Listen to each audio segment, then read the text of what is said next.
Bom, após entendermos aí as características aí dos fundos imobiliários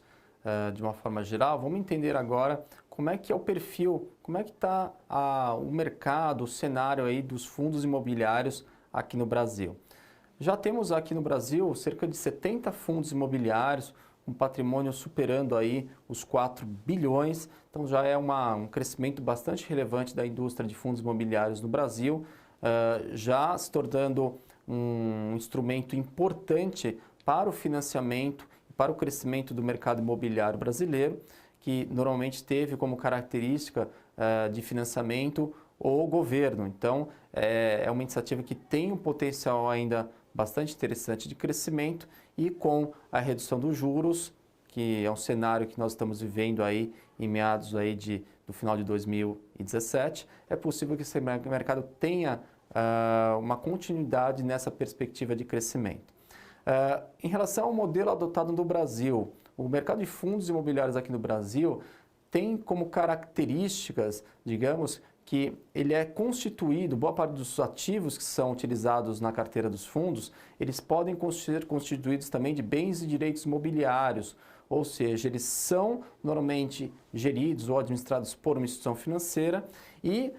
o fundo ele pode manter também não só ativos imobiliários, mas também caixa, ou seja, ativos de renda fixa,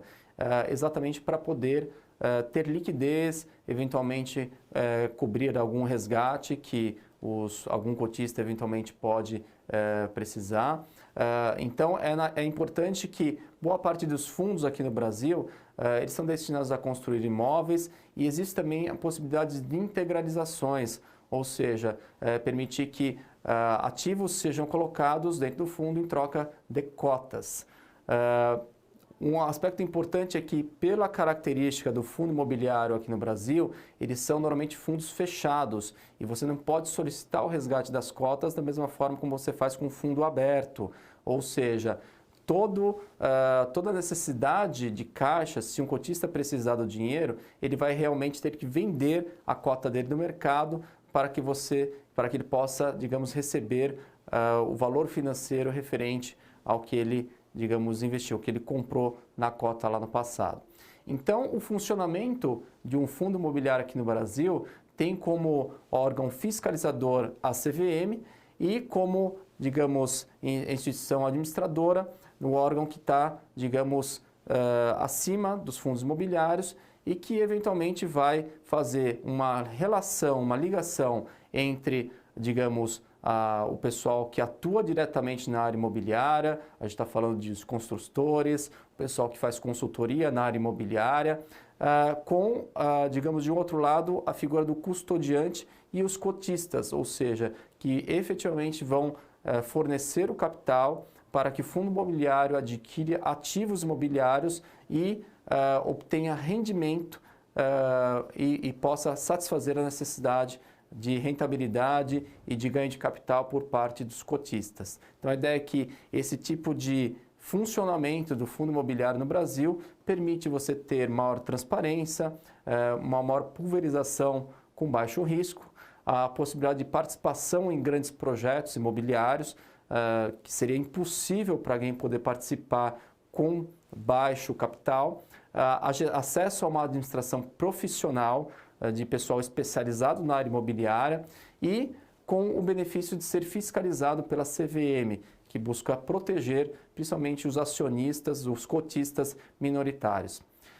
Falando um pouquinho de exemplos de fundos imobiliários aqui no Brasil, nós temos vários exemplos, temos mais de 70 fundos aí, mas aqueles de maior destaque poderíamos citar, por exemplo, o fundo de imobiliário Torre Norte, que exatamente é um centro empresarial aí localizado ali na Marginal Pinheiros, em São Paulo, tem mais de 55 mil metros quadrados aí de locação, então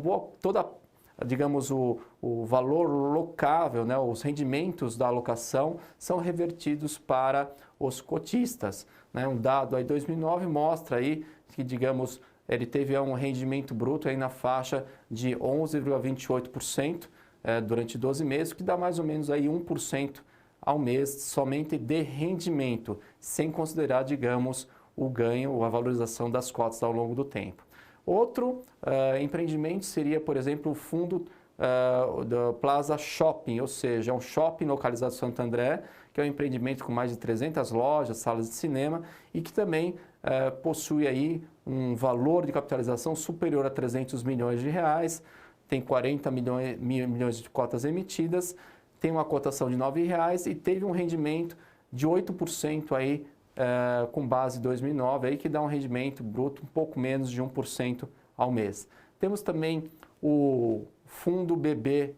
Progressivo, ou seja, um fundo administrado aí pela Caixa Econômica Federal e que atualmente tem 2 empreendimentos locados para o Banco do Brasil. Então, quer dizer, o Banco do Brasil é o locatário e isso proporciona aí uma rentabilidade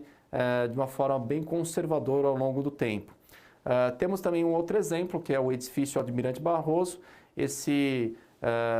fundo ele é caracterizado por uma administração aí da Caixa Econômica Federal e ele é locado praticamente inteiro e proporciona também uma rentabilidade em torno aí de mais ou menos 1% ao mês. Temos aqui uma estimativa, uma média de retorno que pode variar ao longo do tempo, no ano de 2009, mas isso pode mudar também ao longo do tempo. São rentabilidades que podem ser expressivas ao longo do tempo, principalmente em função de valorização das cotas. O rendimento mensal oscila exatamente em torno de 1% ao mês. Agora, se você calcular também todo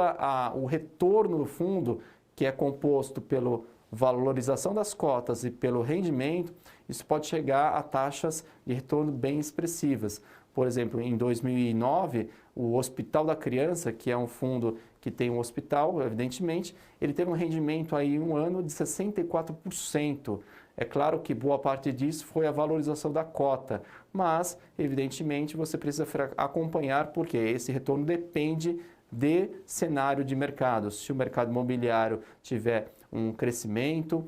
evidentemente a procura das cotas pode aumentar e o valor, né, digamos, a valorização total pode ser bem expressiva.